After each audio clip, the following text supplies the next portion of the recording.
channel. My name is RJ, your tarot card reader.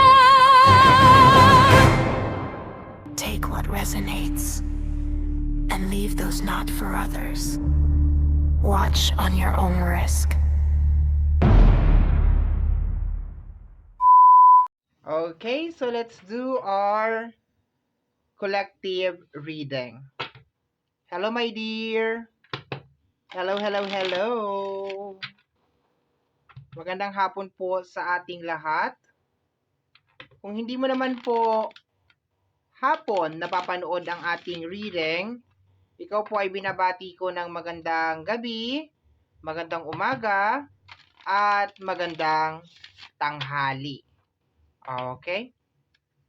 So, tingnan natin kung kaninong energy ang masasagap natin sa hapon na ito. Relax ka lang dyan. Upo ka lang. Imaginein mo na, sa harapan mo ako. Ayan. Malay mo, masagap natin yung energy mo today. Kung hindi naman natin, my dear, masagap yung energy mo for today, don't worry kasi we try our best. Okay? We try our very, very best, my dear, to upload every single day. Okay? So, dito, my dear, black card pala yung gamit ko ngayon. Dito, my dear, very strict tayo sa pagre-read. Una, sa gender. Okay? Yung gender, pag babae, babae, sa edad, sa mga nakakonect sa kanya, okay?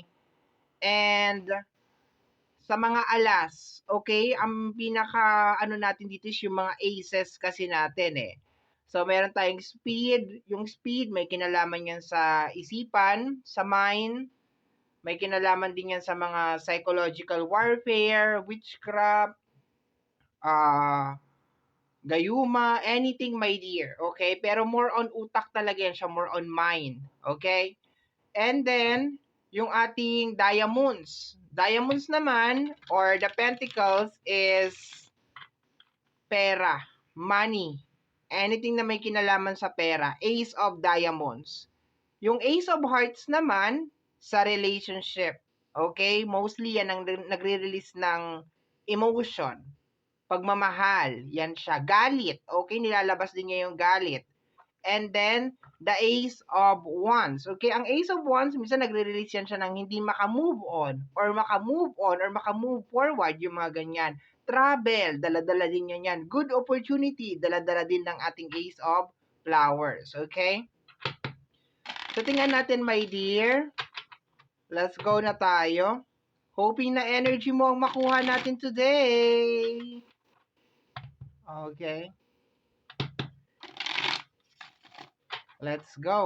Okay na to. Cut na natin into 3. Nag-nail cutter kasi ako. Yan tuloy. Hirap na hirap akong kumuha ng card. Okay.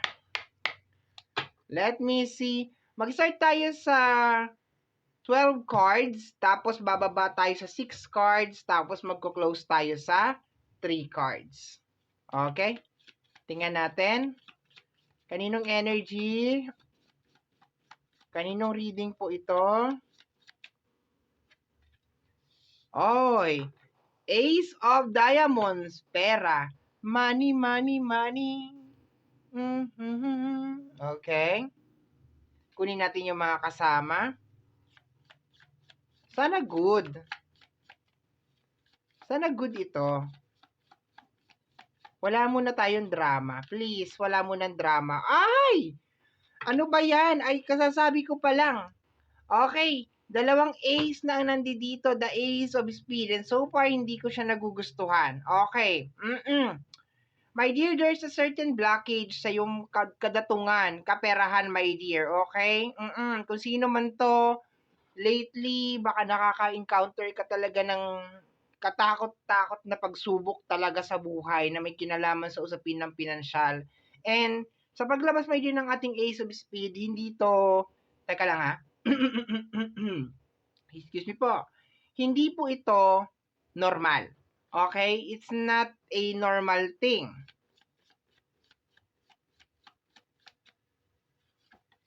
The Two of Cups. Two of Cups is bagong energy. Bagong energy, bagong mukha. Okay. Ibig sabihin, hindi, itong Two of Cups na to, ang nakukuha ko sa kanya, my dear, is hindi to talaga original part ng circle mo. Ibig sabihin, simula nung dumating ito sa buhay mo, nag-umpisa tong bagay na to. Okay? Kasi Two of Cups is energy ng mga new energy, new people. Okay, teka lang ha. Check natin. The Four of Sword. Four of Sword is energy of rest, prayer, meditation. Parang may mission tong tao na to. Okay, parang may mission siya. My dear, itong energy ng Two of Hearts, yung energy niya is more on parang pumasok sa buhay mo pero may mission. Ito kasing card na to, kalmado to. Four of Speed or the Four of Sword, ano daw? Four of Sword is kalmado. Okay? May kinalaman to sa rest, prayer, meditation. Pero kung nagigitna siya dito, and ang dagdala kasi dito na mabigat na energy, itong si Ace of Speed. Okay, so, may mission to. Kung sino man to, may mission siya. Okay? Ang aalamin natin ngayon is kung ano ang mission niya. Definitely may kinalaman sa pera, pero kalkalin pa natin. Okay? Sabi ko dapat wala nang ganito eh. Kanino bang energy to? The Three of Swords, sabi ko na eh. Three of Swords, my dear. May mission siya, my dear. May mission siyang sirain, wasakin ang buhay mo. Yun ang kanyang pinaka-mission, my dear. I don't care kung dumating to sa buhay mo na merong sweet smile, pogi, maganda, like Piolo Pascual or Katrina Halili or Beyonce, whatever. Pero iba ang energy niya. Yeah. The Three of Swords over here. Okay, ilan na to? 2, 4, 5. 12 tayo eh. 12 muna tayo. The Eight of Pentacles. This is related sa energy ng work. Sabotage your money. My dear, sabotage sa pera mo to. This is energy of sabotage. Alam mo, dahan-dahan na talaga ako naniniwala na i-scan mo ng mabuti yung mga tao na pinapapasok mo sa buhay. And I think ito yung reading talaga na magpapatunay sa akin, my dear, na talagang kinakailangan mo talagang i-scan lahat ng taong papapasukin mo sa buhay mo. Kasi hindi mo talaga alam kung ano talagang energy na daladala nila sa buhay mo. Pero kung sino man ito, maliwanag dito, my dear, ang pinaka-purpose niya, my dear, is i-block lahat ng blessing mo. And yung struggle mo, yung suffering mo, hindi siya ordinary. Hindi siya yung typical, my dear, na parang hindi siya yung typical, my dear, na parang, okay, normal lang to. Sinadya siya. Okay, sinadya yan. Kung ano yung nangyayari sa'yo. Let me see. The Six of Pentacles. This is energy of giving, sharing. Giving, sharing. Alam mo, lumalakas ang aking vibration dito talaga. Okay, ang Six of Pentacles is energy of giving and sharing. Okay?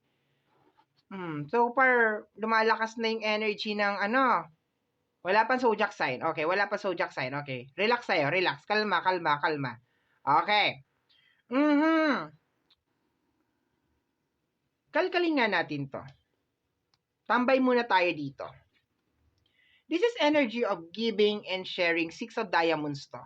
Okay, normally, siya yung nagbabudget, siya yung nag-a-analyze, siya yung merong kakayanan na magbigay, na mag-share. So, in short, target ka nitong tao na to since the very beginning. Target ka na talaga niya. Nung nakita ka niya,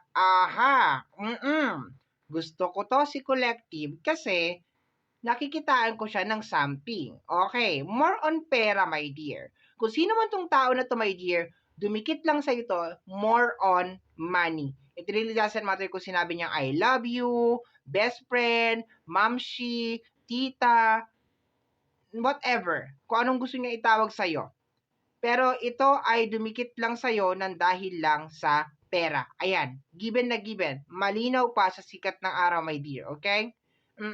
Meron kang 3 of swords over here, trying to sabotage yung iyong money, yung iyong work. Okay? Pagdating nitong tao na to, nag-umpisa na yung kalbaryo. Okay? Next card. Let me see. The Two of Swords. Magulo siya. Okay? Nakagulo siya sa isipan mo, my dear. Obviously, merong Ace of Sword, okay? Or Ace of Speed, okay? Kasi itong card na to, this is energy of denial. Ibig sabihin, malinis magtrabaho tong tao na to. Okay? Hindi mo siya makikitaan ng kahit anong bahid na meron talaga siyang ibang agenda sa'yo. Okay? Yun ang nakukuha ko. Pero ang pinaka-clear na sinasabi lang dito, my dear, is simula nung naging magkakilala kayo ng tao na yan, doon na nag-umpisa lahat. Doon na nag-start lahat. Nagro-roller coaster na lahat. As in, umikot na talaga siya. As in, never ending. Paulit-ulit, paikot-ikot, my dear. Okay? And itong tao na to is, yeah, angel number 1111, angel number 222. Nakukuha ko yung pangalan na Ronald, Vincent, Amor, Fernan, Dayan, Francesca, Luna, okay? Gina, okay?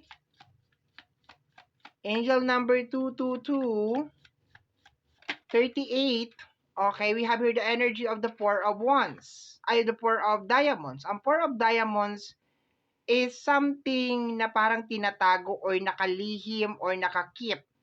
So far, umuulan ng diamonds, ha? Okay. So, definitely, yung pagpasok niya sa buhay mo, tingnan mo, machi-machi, tapat-tapat. Yung pagpasok niya sa buhay mo is hindi to aksidente. Angel number 444. Angel number 444, angel number 222, angel number 11,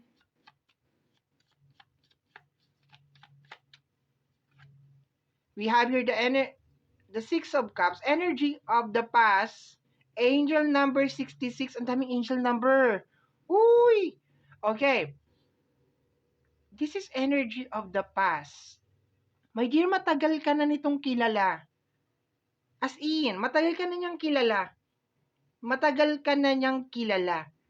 Nagkita kayo somewhere or nag-meet kayo somewhere, pero there's a tendency na hindi mo siya kilala. Pero ikaw kilalang kilala ka talaga niya. It's like, meron siyang file of information about you.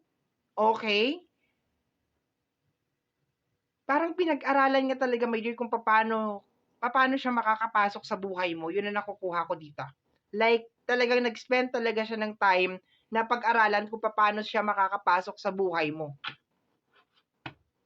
Ano to? Mission Impossible? Spies? Ganon? Yung mga assassin? Whatever? Parang ganon yung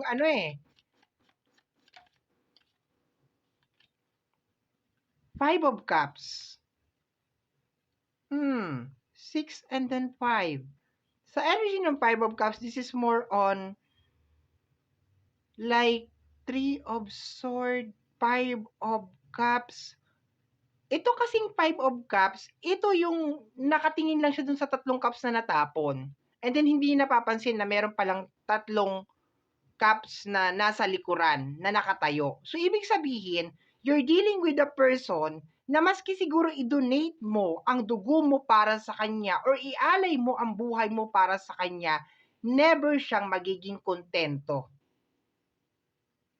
And the sad reality dito, my dear, is after niya sa'yo, kukuha na naman to ng panibago and then ganun na naman ulit ang gagawin niya. Repeated cycle lang to, my dear. Ibig sabihin, you're dealing with a narcissist na tao, toxic na tao, manipulative na tao, lahat na nasa kanya na. Sinakop niya na talaga lahat, my dear. Pero sa'yo, ang pinaka-main issue kasi is more on money. It really doesn't matter kung mapera ka o wala kang pera, basta ang pinaka-gusto niya sa'yo is your money. Yun lang. Okay? Pera lang ang gusto niya sa'yo. And blockage siya, my dear, sa yung money. Okay? Blockage talaga siya. Okay? Let me see.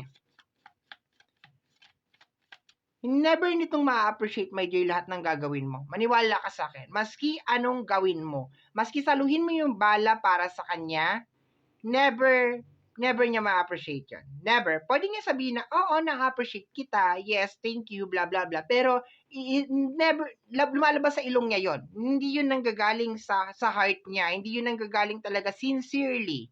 Kasi ang pinaka-purpose lang ng tao na to is i-harvest ka lang ng i-harvest. Like, i-drain ka lang niya ng i-drain and isabotage ng isabotage, my dear, lahat ng, sabihin natin, blessing mo. We have here the energy of the Nine of Pentacles. Yeah, this is energy of luxury. Nakitaan ka niya ng something. Nakitaan ka niya ng something, kilala ka nitong tao na to, ang lakas ng energy, my dear, na nagkita na kayo before, hindi mo lang siguro matandaan o hindi ka lang talaga aware, pero hindi ito yung first time na nagkasalubong kayo or nagkita kayo na parang, oh, ganito, ganyan, and then na-fall in love ka sa tao na yan. Everything is like scripted. Simula sa pagpapakilala niya hanggang sa pagpasok niya sa buhay mo and so on and so forth, lahat yon scripted yon. Kilala ka niya, alam niya kung sino ka, alam, may mga common friends kayo, okay, meron siya mga kakilala na kaibigan mo, na kaibigan din niya, or kakilala ng kakilala, my dear. Grabe, ang reading na ito.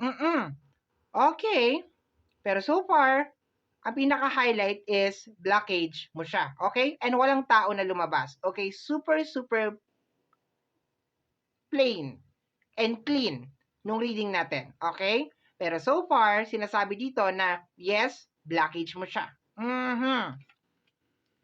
Tingnan natin. Galing ah. Okay ha, wait lang, my dear.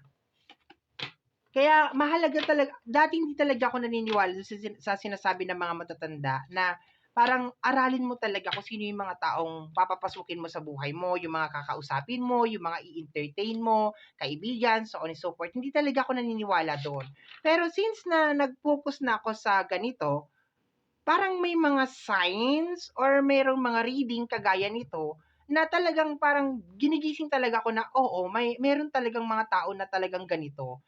Na parang nakadedicate na talaga yung kanilang buhay na parang more on grabbing lang talaga. Yung talagang kukunin lang talaga nila, may yung kaya nilang kunin sa'yo. Wala silang pakialam kung mahihirapan ka or madadamage yung buhay mo or eventually parang mapapagod ka and then magde-decide ka na parang gusto mo nang tapusin ang buhay mo. So, wala silang pakialam. Yung basta yung kanila is masyado silang self-centered. Nakapokus lang talaga sila sa sarili nila and yun ang pinaka goal nila sa mundo. Yung ganon, no? Kumbaga parang naka-contract signing na sila ng ganon. Ganon na talaga sila. After mong kumala sa tao na to or whatever kung ano mangyari sa iyo, ang gagawin nito is maghahanap na naman siya ng panibagong tao and then ganun na naman ulit ang gagawin niya. Paulit-ulit lang siya, my dear. Ang pinaka nagiging pattern niya dito, ang signature niya is dapat maano siya, yung para bang maka-move forward siya. Yung makalipat siya na makalipat siya na makalipat siya. Ganun ang nangyayari, my dear. Hindi lang ikaw yung unang biktima nitong tao na to. Hindi lang ikaw. I hope na yung pinakaunang biktima niya ay buhay pa. No? Kasi based on the energy, hindi niya talaga tatantanan yung kanyang biktima hanggang hindi talaga said na said. So I just hope na buhay pa yung kanyang biktima kasi yeah. Yun. Okay. Katakot ang person na ganito. Okay, let me see, my dear. Let's go na tayo sa 6 cards. Ito ang nagugustuhan ko sa black card. Kasi ang black card, my dear, is like super details siya. Ang ayaw ko sa black card is kinakailangan ko siyang ipaliwanag talaga ng sobrang paliwanag talaga. Kasi hindi lahat ay familiar sa black card kung paano siya nag-work. Okay? So, tingnan natin, my dear. So far, wala pang gender, wala pang zodiac sign. Okay. Tingnan natin dito sa next batch natin. Kung meron zodiac sign, merong gender, may edad ba, okay. Tingnan natin. Let me see.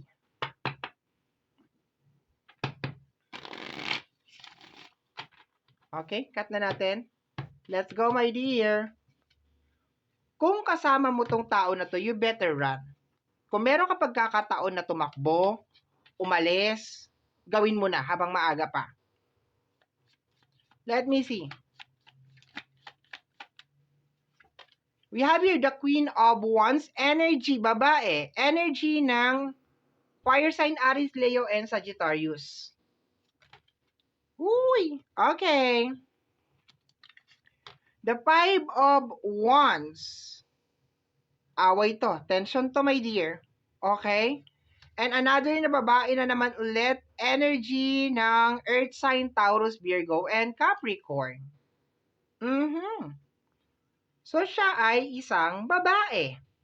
Okay. Probably troublemaker. Okay. Ang kwento ng buhay nito is more on like, lagi siyang ape. Parang ganon.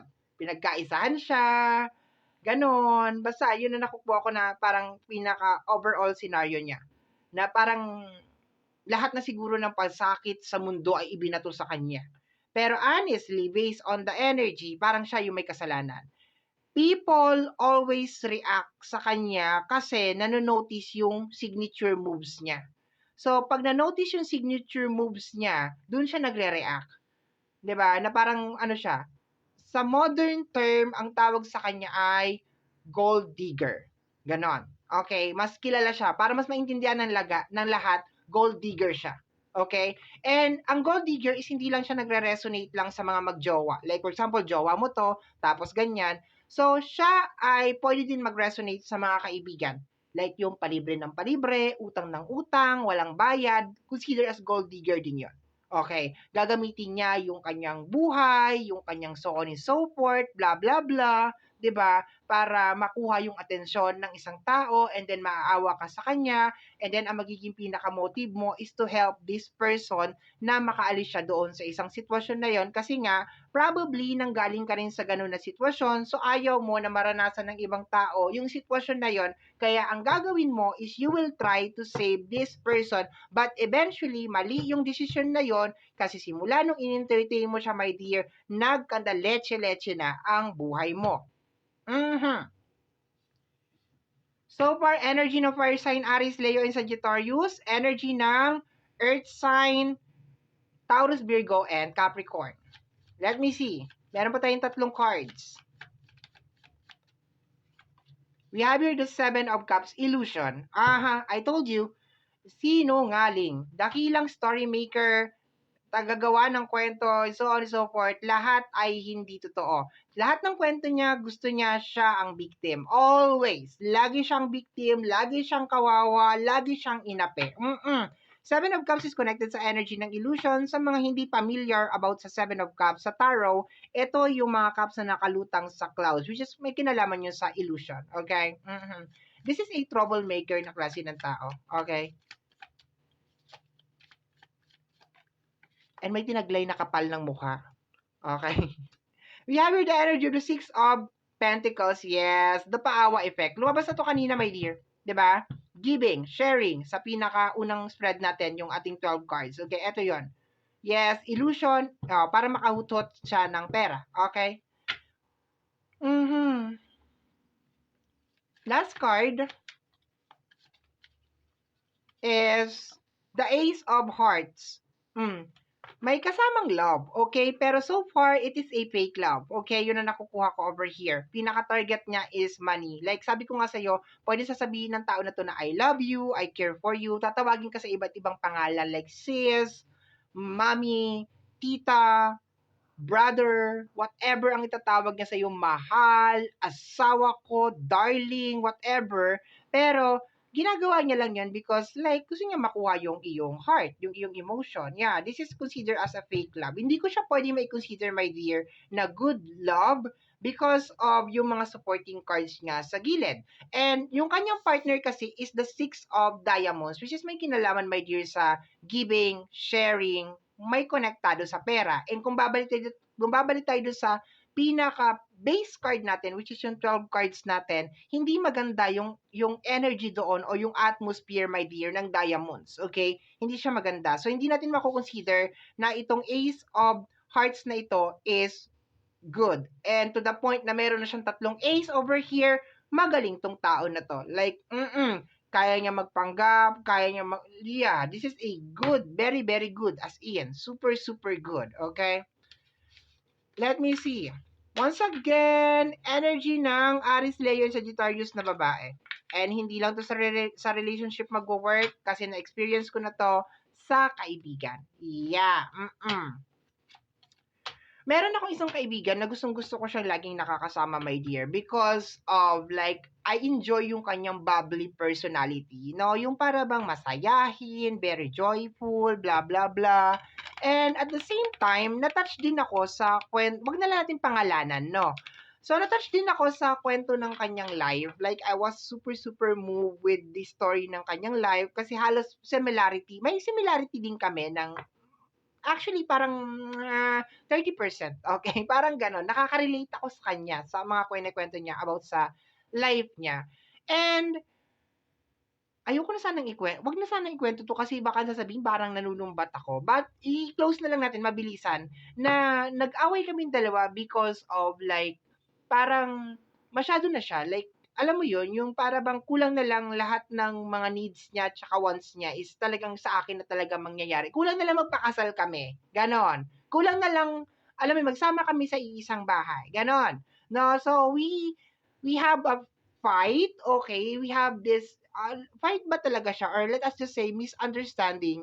And, yeah, doon nag-end yung aming connection. And, ngayon ko naisip na parang, yes, tama yung ginawa ko sa kanya. Kasi parang kinat ko siya eh. Like, sinabi ko na sa kanya, like, naging diretsuhan ako sa kanya. Pero, I think, meron pang mas magandang pamamaraan para sabihin ko sa kanya yung bagay na yun or yung words na yun. Pero, I've been very, very rude. Siguro dahil nabubwisit na ako or naiinis na ako. Kaya sinabi ko talaga sa kanya na, ganito, ganyan, kapal na mukha mo, blah, blah, blah, blah, blah, ganon.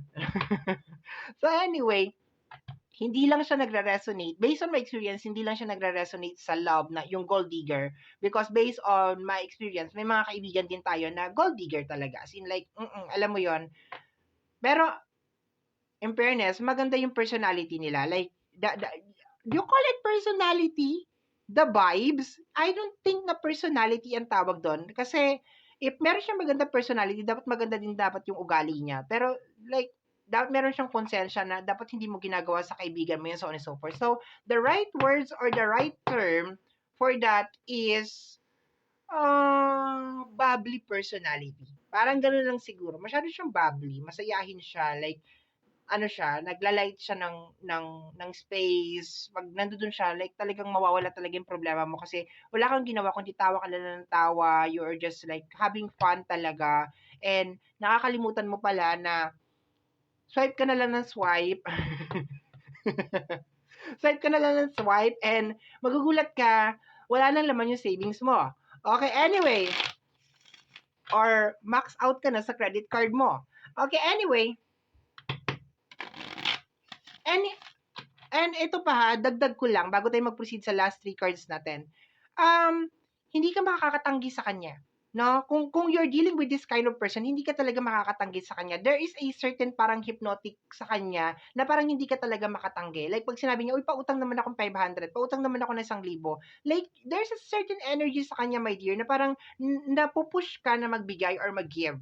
Okay, yun na nakukuha ko na ano sa kanya na parang that's the right words. What I'm trying to say is that's the right words, that's the right term na hypnotic. Like a hypnotic energy from this person na parang you cannot say no. No? And then magugulat ka na lang na parang okay, parang there's something off. There's may mali. Pero sa gold digger na situation, sa babae at lalaki, like magkarelasyon, it's really obvious. Hindi ko na kinakailangan pang i-explain kasi baka hindi kayo aware na nangyayari din yan sa circle of friends. It's happen. Nag-happen yan. And kung babae ito, my dear, kung babae ito, pwede niya rin gawin sa kapwa niya babae, okay? Pero normally, pag lalaki naman ang kanyang pinaka-target, gagamitin niya yung kanyang charms. Gagamitin niya yung kanyang charms. Like, papapol niya yung lalaki or something like that. Or if you are a lesbian, okay, gagamitin niya yon. Like, basta, yung charm niya, yung lahat ng kanyang kayang gamitin ay gagamitin niya, my dear, para ma-under ka lang ng kanyang spell. Okay. And sometimes, it's too late. Pag nalaman mo na ginagawa na pala niya sa'yo yon, it's too late. Wala na. Kumbaga parang said ka na talaga. Or talagang wala na. Okay, anyway, my dear, let's go na tayo.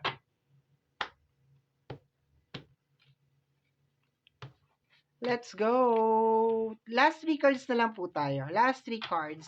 And kung hindi po naka-resonate today, don't worry kasi everyday po tayong, or we try our best na everyday pong makapag-upload ng collective reading.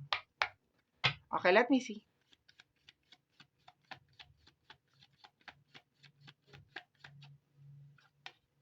Okay, we have here the 3 of Swords and the Ace of Speed. Oh my gulay.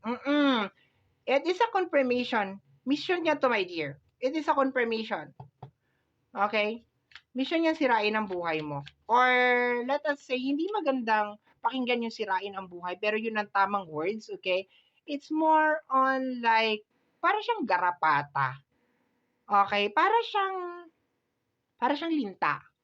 No? Plano niyang sipsipin lahat ng dugo mo hanggang sa kung ano yung makukuha niya sa'yo.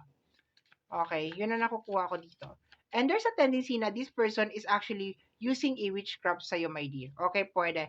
Okay, meron na tayong energy dito, my dear, ng lalaki. Meron tayong fire sign kanina and meron na naman dito. So, pwede ito mag-resonate, my dear, sa babae at lalaki. I am getting this name of Princess Anna Sophia as of this moment. And a number 26, 18, 28, 20, 25 as of this moment. Oh, 30, 38. Nabanggit ko na yata kanina to. Okay, and number 5. Okay, so pwedeng energy, my dear, ng fire sign Aries, Leo, and Sagittarius. Pwedeng energy ng Taurus, Virgo, and Capricorn, lalaki or babae. Makaka-resonate dito, my dear. Ang tinutukoy dito ay pwedeng babae or pwedeng lalaki or pwede naman na binabae or pwede naman din, my dear, na lesbian. Pwede siya. Okay? Magkaka-resonate dito yung gender. Pero, I will be very, very specific, my dear, sa zodiac sign. Fire sign, Aries, Leo, and Sagittarius, and energy, my dear, ng Taurus, Virgo, and Capricorn. Okay? Based dito sa 3 cards natin, my dear, go-getter siya na klase ng tao. We have here the energy of the King of Wands. Ibig sabihin, pag ginusto niya talaga. No, walang makakapigil talaga sa kanya. And if you are actually in a relationship with this kind of person, good luck. 'Di ba? Yun ang sasabihin ko sa'yo. Good luck, mabuhay ka pa sana pagkatapos. Pagkatapos ninyong, 'di ba, maging mag-on nitong tao na to. Kasi talagang sasairin ka talaga nitong tao na to. Okay? Talagang sasairin ka talaga niya. Para kang gagawin kanyang manok. Solid to the bones. Yun ang gagawin niya talaga sa'yo. Okay? And we have here the energy of the Three of Swords. Possible din, my dear, na itong tao na to is doing some sorcery sa'yo. Sabi ko nga parang may magic spell yan sila. You cannot say no sa kanila. So, there's a tendency na itong tao na to is doing some sorcery or parang witchcraft sa'yo, okay? In a form of gayuma. Pero, pwede yung mag-increase, okay? Sa mga ganitong klase ng tao na parang wala na talaga silang tinira sa sarili nila, pwede yun mag-increase. Pwede pa silang pumasok sa iba pang mga level or ibang mga categories. Like, for example, nag-away kayo, or blinak mo siya or inaway mo siya, pwede siya mag-level up. Like, pwede siya maging bruhilda or maging bruha or whatever. Pwede siya maging mangkukulam. Pwede siya mag-transform into next level. Kasi nga, talagang super dedicated lang talaga siya, my dear. Or parang let us say, sinanla niya na ang kaluluwa niya kay Lucifer. Ganon. Okay? So, my dear, yan po nasagap natin na message, energy para sa araw na ito. Kagaya po ng lagi kong nasasabi o lagi kong nababanggit, ang tanging hiling at dasal ko lamang po sa ating buong may kapal na mga readings na ginagawa ko ay nakakatulong po sana sa ating lahat. Maraming salamat po and take care of yourself. Ingat po lagi, my dear. Bye-bye!